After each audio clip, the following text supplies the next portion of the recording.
Gentlemen, something interesting has been happening in my comments section recently. Seems like any time that I make a video talking about a hunting cartridge, the comments section lights up with 270s. Comments that say you could do all that with a 270, or why not just use a 270, or even sometimes the comment will simply be 270. And although that's completely devoid of context or explanation, I know exactly what you mean. For this video, we're gonna spend a little bit of time giving the 270 Winchester its flowers, and also talking about some of the factors where it might miss the mark just a little bit. Let's get started.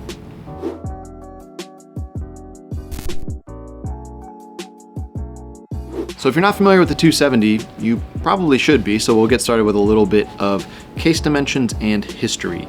A lot of people will tell you that the 270 is a 30-06 neck down to shoot .277 diameter bullets. It's not entirely true, but it's kind of close enough. This was dropped in 1925, so the 30-06 came out in 1906, and it took them all the way until 25 to give us the 270 Winchester, although I'm sure this existed in a non-commercialized format through wildcatters and things of that sort well before 1925. But when it was produced, it was dropped in the Model 54 from Winchester. Now, this is not a Model 54 with me on the bench today. This is a Model 70. And when you talk about 270, two other things typically come up. You talk 270, and then you talk Model 70, and then you talk Jack O'Connor. And we will get into all three of those things today as this video progresses. So let's talk about the rifle on the bench with me today first. This is a Winchester Model 70, as I've mentioned. Wood stock, sporterized model. Front and rear irons are added in this case. The front sight is hooded and the barrel is crowned. It's got a 4-12 by 40 scope up top, jeweled bolt, and an extremely smooth action, as well as a hinged floor plate magazine. One of the benefits to the 30-06 family of cartridges, which I would count the 270 as being part of, is, as you can see, they're a very long, slender sort of geometry. This lends them to feeding extremely smoothly, which I will talk about when we get into the shooting portion of this video, but this is one of the smoothest actions in the collection right now because of two things. Number one, it's a Model 70 and it's been made well, it's been worn in, and the case geometry of the .06 family, including the 270, has geometries that lend it to feed very reliably and very smoothly. Now, this is a post-64 model, which means that it doesn't have a lot of the advantages that the pre-64 models did.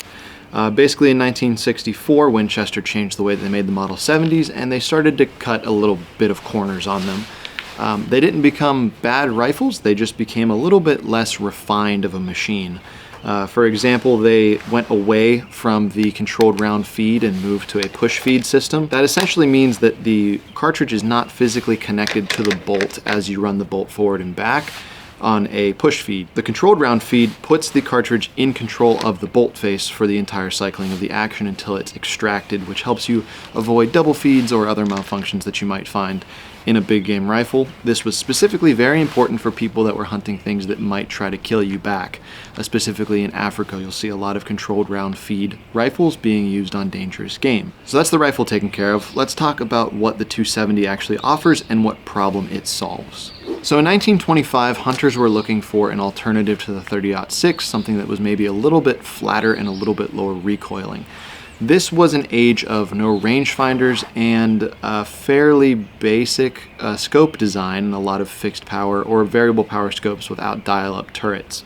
So the flatter you could make that cartridge go, effectively, the longer range you were capable of. Shoots anything from a 130 to 150 grain projectile in the mainstream ammunition choices. That 130 is going to be more your deer-centric bullet, a little bit lighter weight, a little bit flatter and softer shooting. And then the 150, especially if you load it with a tougher bullet like an Accubon long range, that weight class is going to be more your elk and bear kind of a bullet. Rifle selection, if you're looking to buy a new rifle chambered in 270, you're going to be able to find them. Pretty much everybody still chambers things for the 270. Again, it lands in the same class of being basically everywhere that the 308 and the 30-06 does.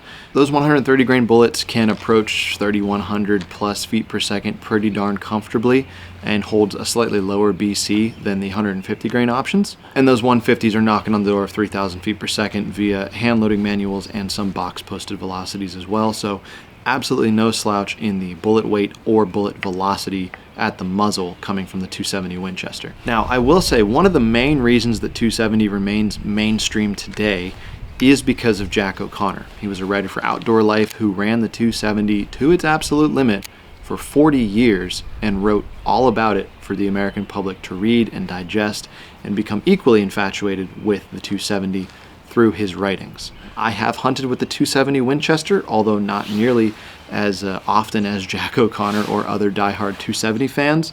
And unfortunately, I don't have a whole lot of ballistic results to give you on how it performs on deer. I did end up killing a deer with it very cleanly and quickly, but the shot placement isn't one that really generates any data for us to take anything from, because the shot placement was right behind the ear on one side and right behind the ear out the other side. But it was a joy to shoot, joy to hunt with. It was actually the rifle we have on the bench with us today.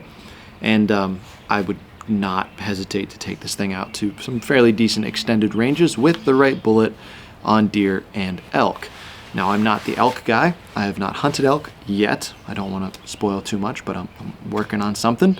But theoretically, looking at just the history of the 270 in the elk woods and the writings of Jack O'Connor and the modern bullet design that we're able to use today, I don't think it's really going to struggle on an elk with proper shot placement, proper shot angle, and proper range. So I'm going to chart 3 different cartridges in a couple of different loadings here. So we're going to compare the 270 Winchester to the 6.5 PRC, which I have quite a lot of experience with, and after dumping a lot of money into building my own 6.5 PRC, I came around to just realize that it's essentially a ballistic twin in drop and drift to the 270, but the 6.5 PRC is in short action, a little bit lighter weight rifle, a little bit more modern design, and the 30-06, which is the predecessor to the 270 as well. So we're going to compare factory Hornady Precision Hunter ELDX loads in drop on this chart here. So what you're going to find is the 270 and 6.5 PRC are within an inch of each other out to 500 yards. I like to use 500 yards as a general benchmark for what my ethical hunting range would be. That's probably the furthest I'm ever going to take basically anything. So I like to run the data inside of that range. You'll notice that the 6.5 PRC and the 270 are both quite a bit flatter than the 30-06. That 30-06, even though it is pushing a heavier bullet, that bullet is not nearly as efficient as the 270 or the 6.5 bullets leaving the muzzle, even though the energy is going to be more impressive because it is a heavier bullet. Now, if we talk about bullet energy, which is a pretty nuanced discussion, I have a video on the channel about bullet energy already and how it might be kind of misunderstood, but it is a good metric to check. You'll notice the 30-06 is launching with more energy from the muzzle because it is launching a much heavier projectile than the other two on this list. But by about 400 yards, you'll see those lines converging. The 6.5 PRC, with its extremely efficient bullet and fairly heavy for caliber bullet at 143 grains, is going to outpace the 30-06 in energy by about 400 yards, where you see the script kind of flip to advantage on the 6.5 PRC. Again, that's because of the efficient bullet design. But you'll notice the 270 is right in the pocket with effectively the same amount of energy as the 6.5 PRC out to that 500 yard mark, with a slight edge still going to the PRC. Now, if you're not a fan of the ELDX or you want something that just punches a little bit harder, we're going to talk about an AccuBond long range projectile for this next data set.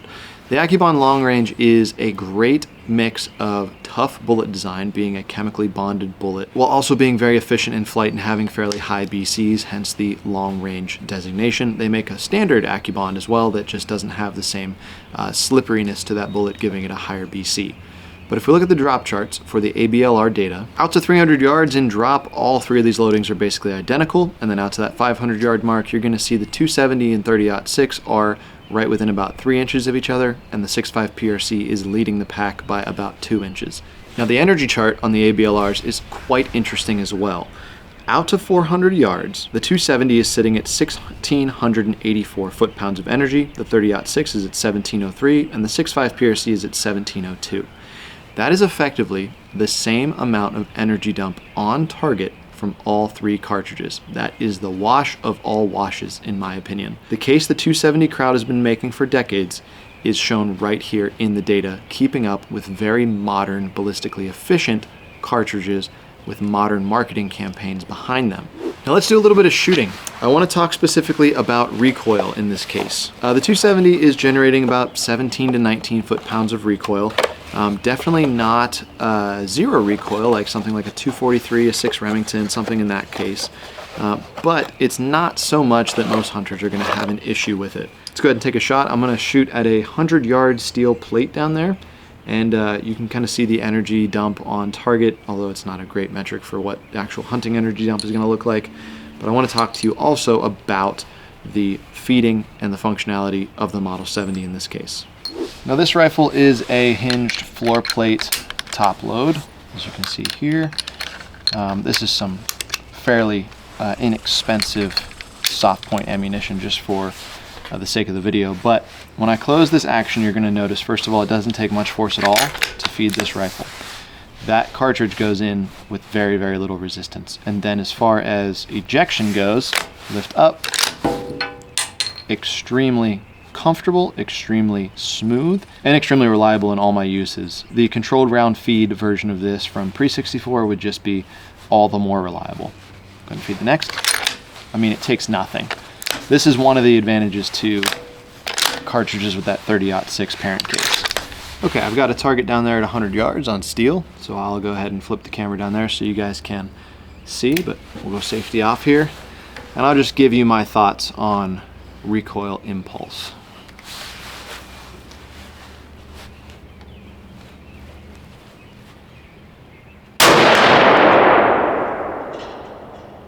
Okay, so with a crowned barrel, it's there, right? It's around that 20 foot-pounds of recoil energy metric.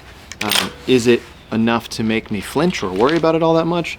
No, not even on the bench, it's not. But for a brand new shooter, maybe a 270 with a crowned barrel, even especially like a lightweight mountain rifle, which this is not, is probably not going to be the best choice. So it's something to take into account. But for me, given the ballistic performance of the 270, especially with modern components in it, the recoil doesn't bother me at all. So with all of the upsides of the 270, and don't get me wrong, there are plenty, there are a couple of downsides. The main downside of which is very common amongst many old school rifle cartridges, and that is going to be twist rate. When you start to look at how the 270 is twisted, it's a little bit slow by today's standards. When they were pushing 130 to 150 grain lead flat base projectiles back in the day, those were fairly short 270 bullets by today's standards. If you look at cartridges like the 6.8 Western that shoots high BC 270 bullets, those bullets are going to be too long to stabilize in most of your old school 270 barrels. I say old school 270 barrels because the good news is many rifle manufacturers of today are solving this issue.